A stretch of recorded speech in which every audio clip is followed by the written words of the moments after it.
अगर आप अपने पार्टनर के साथ रिलेशन बनाने जा रहे हैं तो उससे पहले अगर आप हाथ से कर लेते हैं तो क्या होगा? मतलब क्या ये सेफ है या फिर कोई प्रॉब्लम हो सकती है?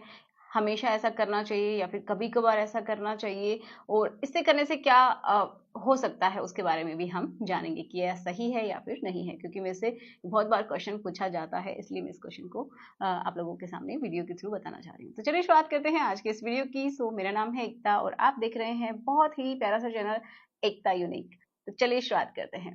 तो देखिए, जब भी आप हाथ से करते हैं तो इसका मतलब ये है कि अ, उन लोगों के लिए ज्यादा सही है जो कि काफी टाइम के बाद मिलते हैं। उन लोगों के लिए भी सही है जो कि अ, बहुत ये समझिए कि बहुत जल्दी एक्साइटेड हो जाते हैं।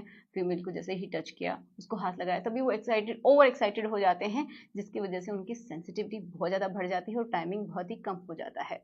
तो ये बिल्कुल सही बात है कि जब अगर आप लॉन्ग डिस्टेंस रिलेशनशिप में हैं तो बिल्कुल आपको, अगर आप आज मिलने वाले हैं, ऐसा सोचा है आपने कुछ टाइम के बाद, तो आपको 1 या 2 घंटे पहले, या फिर आपको लगता है कि आपका जो पीरियड है वो और ज़्यादा है, तो 3 घंटे पहले ही आपको क्या कर लेना है, हाथ से कर लेना है, जिससे कि आप जब भी करें तो आपको उतना ज़्यादा एक्साइटमेंट ना हो। ठीक है? नॉर्मल रहे, ताकि आपका जो टाइमिंग है वो बढ़े। तो ये सही बात है। जब आप एक बार हाथ से कर लेते हैं, तो जब दोबारा आप करते हैं तो ऑब्वियस सी बात है, आपका टाइमिंग बढ़ता है। पहली बार के कंपैरिजन में दोबारा का ड्यूरेशन लॉन्ग होता है।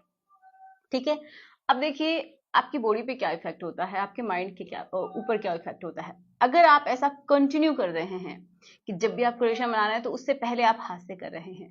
तो ये क्या होता है, एक पैटर्न बन जाता है साइकोलॉजिकल, कि आपके माइंड में ये छप जाता है कि अगर आपने हाथ से नहीं किया तो आपका टाइमिंग कम हो जाएगा, चाहे वो एक्चुअल में हो या ना हो, लेकिन ऐसा आपको फील होने लग जाता है। तो आप के लिए यही सजेशन होगा कि आप रेगुलर बेसिस पे ये ना करें कि आप पहले हाथ से करें फिर आप अपने पार्टनर के साथ करें। तो ऐसा आप रेगुलर बेसिस पे ना करें, कभी कभार कर सकते हैं, जब आपको स्पेशल बनाना है उस समय कर सकते हैं। ठीक है? तो इस तरीके से आप कर सकते हैं, या फिर आप बहुत टाइम के बाद मिल रहे हैं तो भी आप कर सकते हैं। ठीक है? तो ऐसा आपके ऊपर प्रेशर नहीं होना चाहिए कि पहले हाथ से करना ही है, उसके बाद ही आप करने के लिए जाएंगे। एक और क्वेश्चन आता है कि अगर आप पहले हाथ से कर लेते हैं फिर उसके बाद दोबारा आप करते हैं, तो क्या आप, अगर आप वहाँ पे अपना जो सिम है वो उसकी बॉडी में नहीं डालते हैं, तो क्या फिर भी प्रेगनेंसी हो सकती है?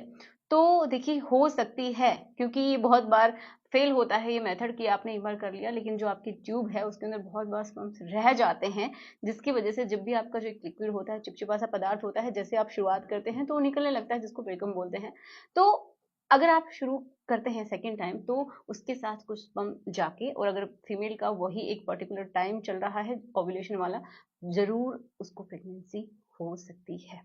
ठीक है? अगर आप प्रोटेक्शन इस्तेमाल नहीं कर रहे हैं तो आशा करती हूँ आपको समझ में आया होगा कि ऐसा करना सही है या फिर नहीं है, कब करना चाहिए कब नहीं करना चाहिए। सो फिर भी कोई डाउट है तो कमेंट बॉक्स में लिख दीजिए। मिलते हैं नेक्स्ट वीडियो में। Thanks for watching. एंड कोई वीडियो चाहते हैं तो भी मुझे ज़रूर बताइएगा। So good bye.